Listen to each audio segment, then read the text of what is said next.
Don Kemp was a successful ad executive in New York City, but after a traumatic car accident, he abandoned his high-powered life to seek solitude. In 1982, he vanished in the remote wilderness of Wyoming, leaving behind a trail that defies logic and explanation. His abandoned car was discovered on a desolate stretch of highway. Inside were his briefcase, clothes, and even his unlit oil lamp, suggesting he had set off on foot into a deadly blizzard.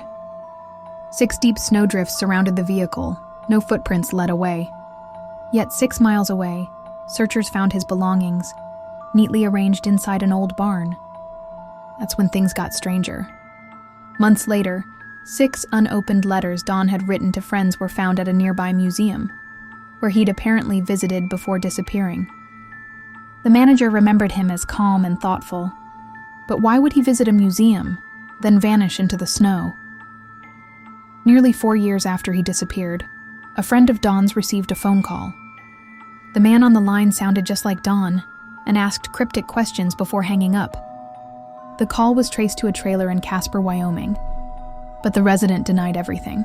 When investigators asked to search the property, the man vanished. Then came a chilling discovery. Kemp's skeletal remains were found miles from where he'd last been seen, an area already searched multiple times. His bones were scattered. No cause of death could be determined. Authorities ruled it exposure. But how did they miss him during the initial search? And there was one last twist.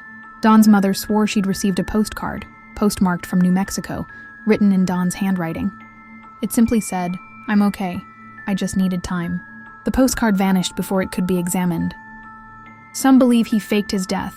Others think he saw something. Or someone. He shouldn't have.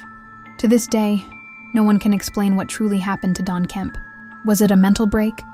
A staged disappearance? Or something far more sinister that followed him into the snow-covered silence of Wyoming's wilderness? The truth remains buried, just like Don.